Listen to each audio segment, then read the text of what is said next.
Hello, good morning. Welcome to Saturday morning meditation.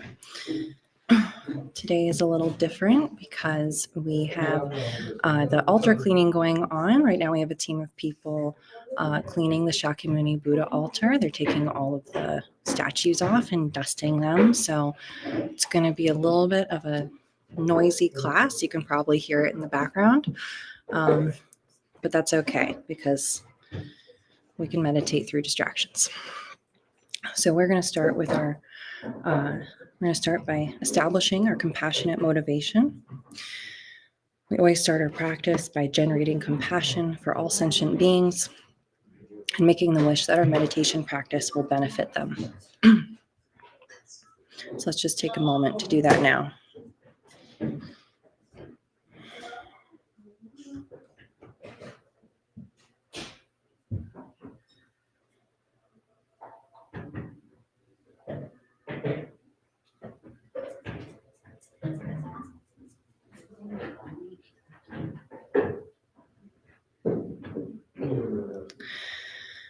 And then next we'll say the opening prayers. We'll say the 7-line prayer 3 times.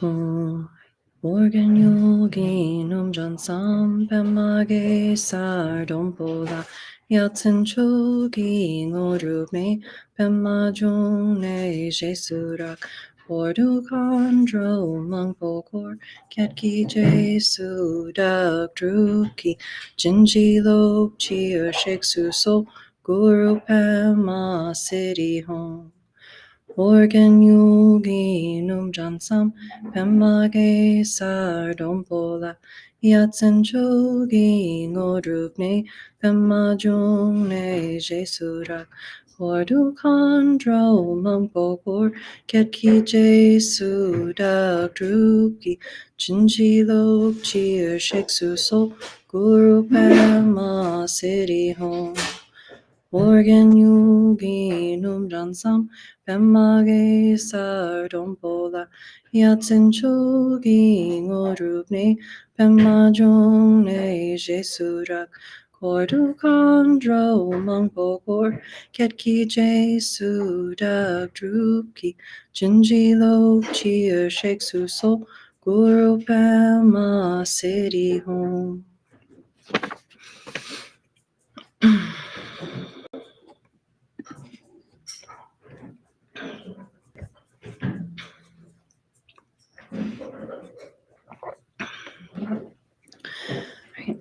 So the meditation that we'll be doing today is called Shamatha, or Calm Abiding Meditation.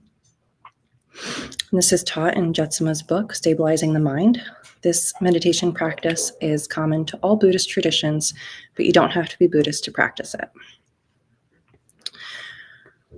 So Jetsuma has taught that meditation is the natural state of mind when it is relaxed, stable, and open.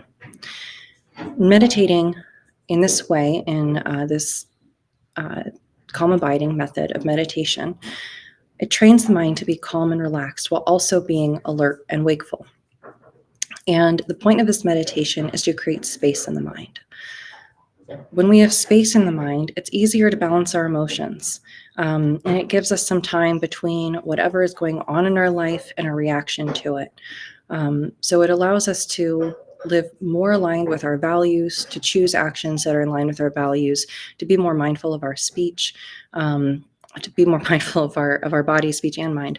And this little bit of space is also the first step in the development of bodhicitta, or the compassionate wish to free all sentient beings from suffering. So let's take a comfortable seat. You can sit either in a chair or cross-legged on the floor. And we're going to place our hands in our lap, gently relaxed. Traditionally, we hold one hand in the other with the thumbs touching, and place the hands so your thumbs are just below your navel. Alternatively, you can just rest your palms on your thighs. And then check in with your posture. You want to make sure your spine is straight. You can imagine a thread going up the top of your spine and out the crown of your head, and just tug on that thread to make your spine nice and tall. Your shoulders are open back. Your elbows are out a little bit, so there's room around your rib cage. You have a lot of room to breathe. And your eyes will remain open, looking downwards, following the line of your nose. You can imagine a line going down the bridge of your nose, extending down to the floor. And just find a place along that line where it's comfortable to rest your gaze. And then lastly, place the tip of your tongue right behind your front teeth. It's like saying the letter L.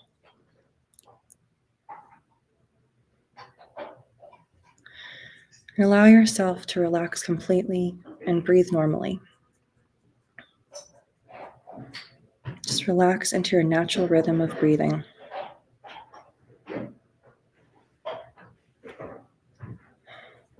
Sometimes when we bring attention to the breath, it makes us feel really constricted in our breath, like we don't know how to breathe. So if you're feeling like that, just do a really big exhale out. Let out all your air.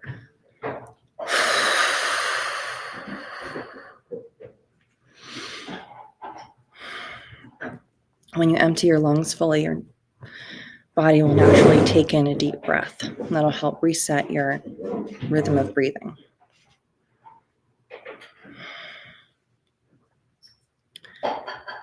Once you feel like you're breathing naturally, just place the most gossamer thin attention on your breath.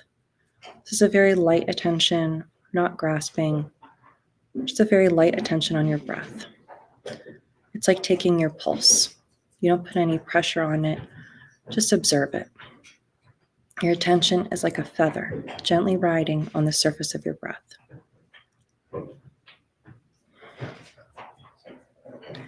While you're meditating, thoughts will come up, and that's okay. Just let them go like bubbles popping on the surface of a pond. Don't even look to see what they are.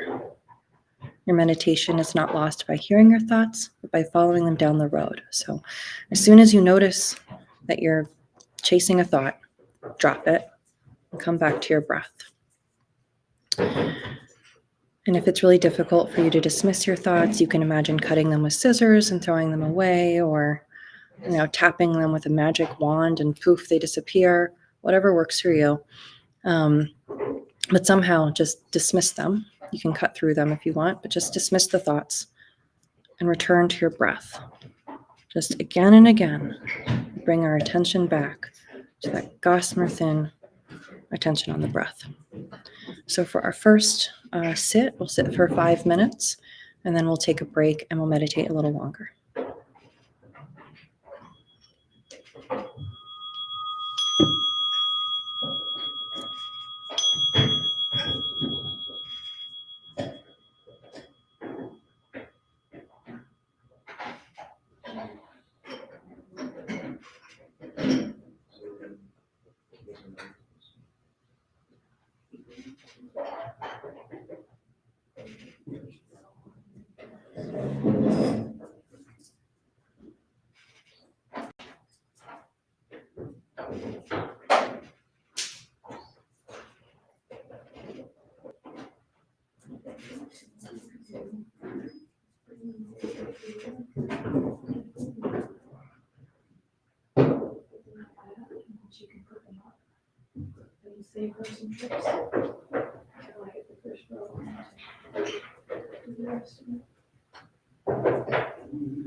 Yeah, she's doing everything else.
If you stand back, your head should be all in a straight line. That's why I'm doing the first word.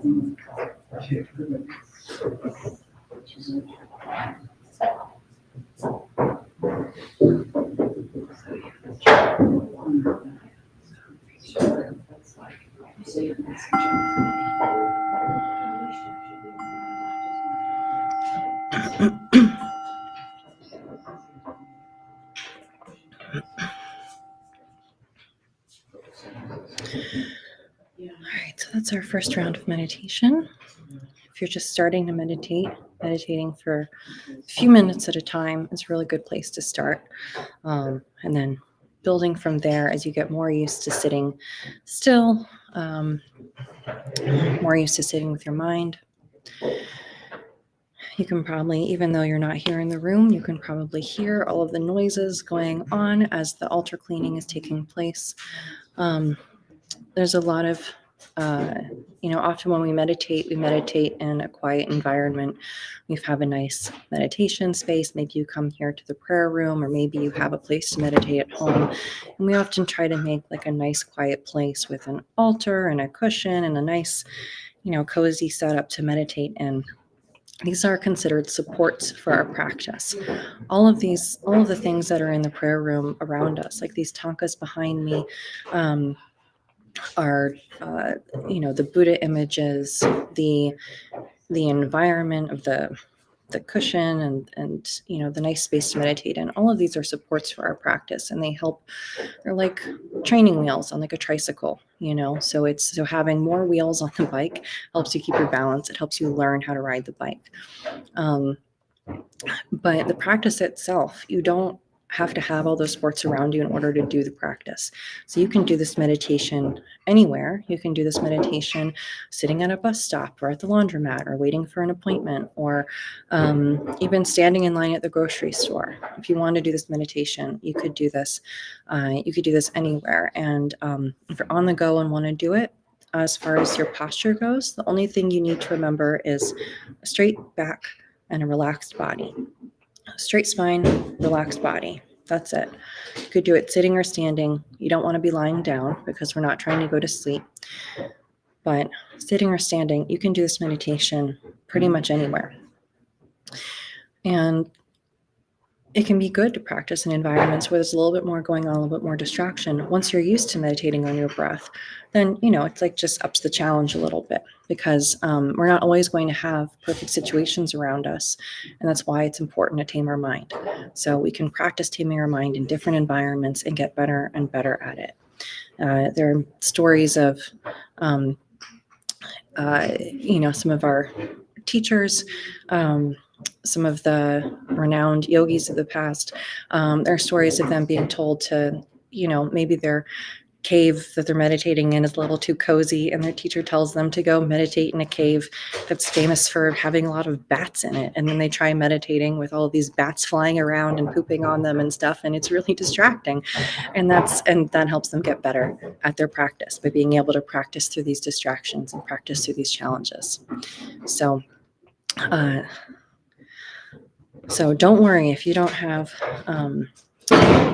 a perfect meditation space every time. If you've got, kids making noise in another room, or the only place you have to practice is somewhere really busy, it's okay. You can still learn to tame your mind in that environment. And it's a really good environment to challenge yourself. So let's do a longer meditation.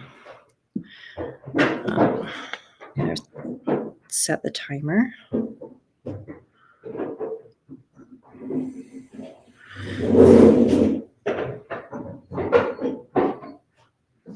All right, so we're going to meditate for 15 minutes this time.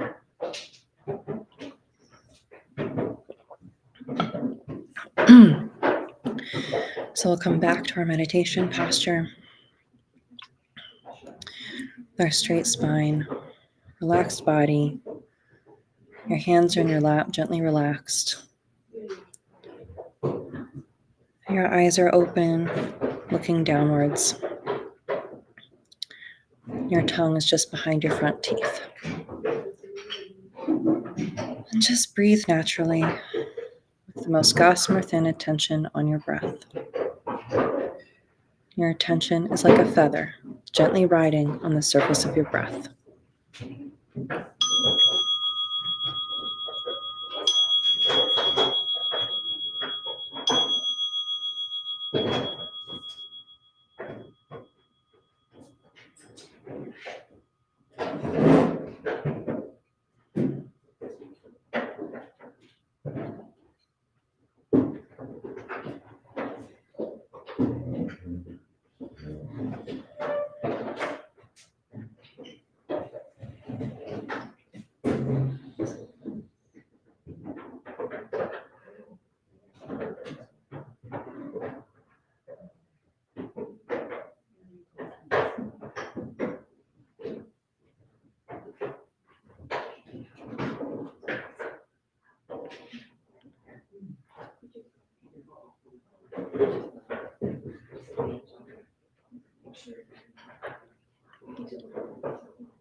If you can reach your way, just suppose you can get this.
There, as you get more used to sitting.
Can you get her?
Yeah, those two ranges.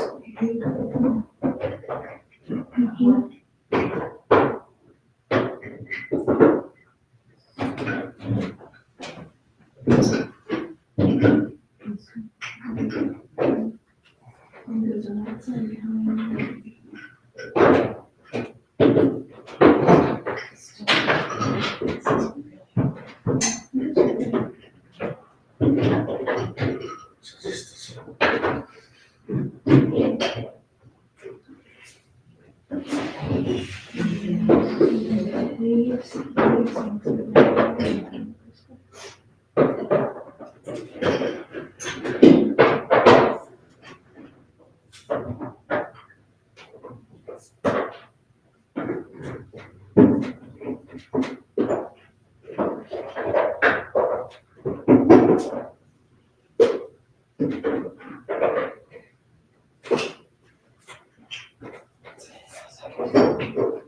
Flipping through the glass. There it is.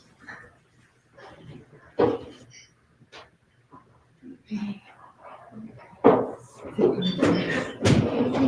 Thank you. Appreciate it. See you next time. Yeah. She was dedicating there, solving. Oh, yes.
One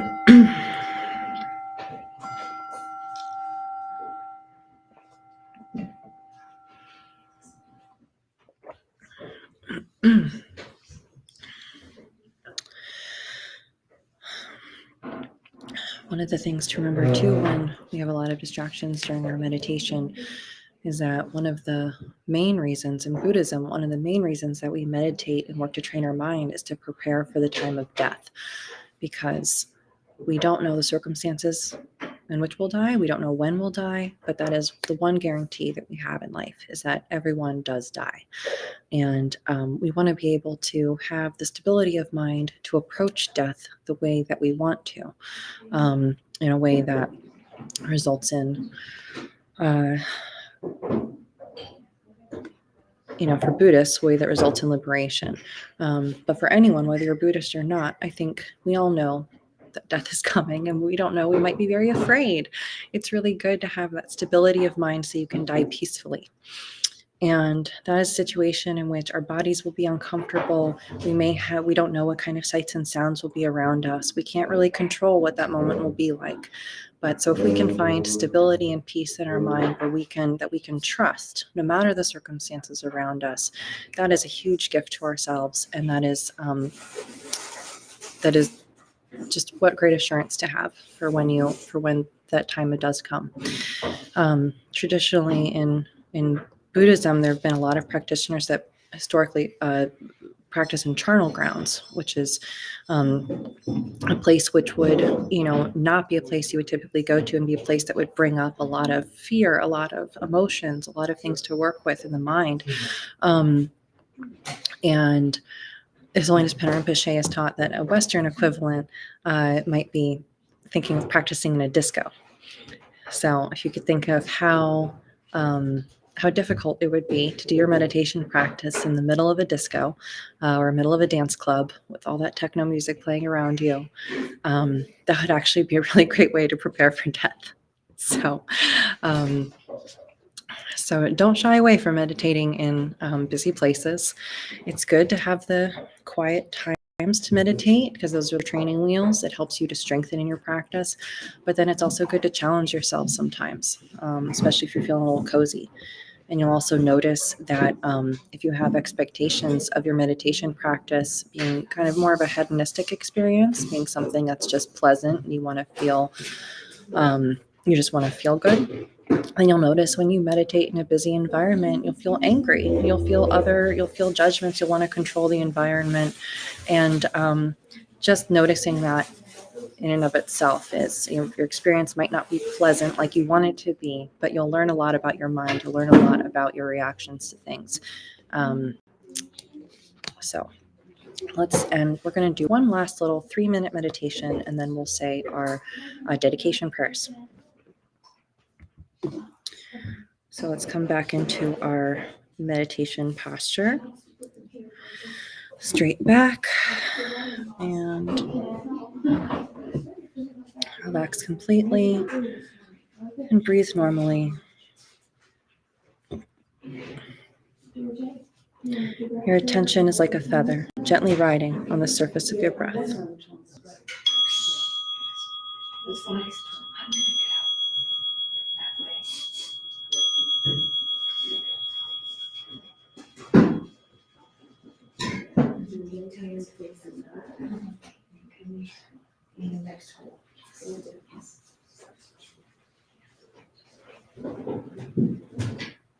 This one, and it's facing me. You have to do it this way.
Okay, so that's our meditation for today. And as always, we will end with dedication prayers.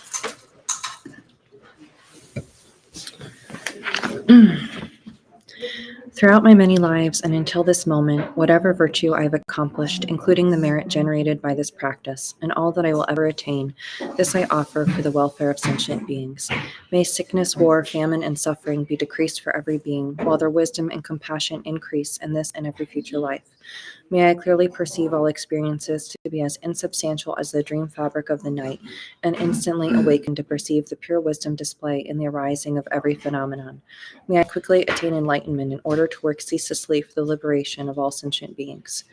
Buddhas and Bodhisattvas altogether, whatever kind of motivation you have, whatever kind of beneficial action, whatever kind of wishing prayers, whatever kind of omniscience, whatever kind of life accomplishment, whatever kind of benevolent power, and whatever kind of immense wisdom you have, similarly I, who have come in the same way to benefit beings, pray to attain these qualities. By this effort, may all sentient beings be free of suffering. May their minds be filled with the nectar of virtue. In this way, may all causes resulting in suffering be extinguished, and only the light of compassion shine throughout all realms. All right, thanks for joining.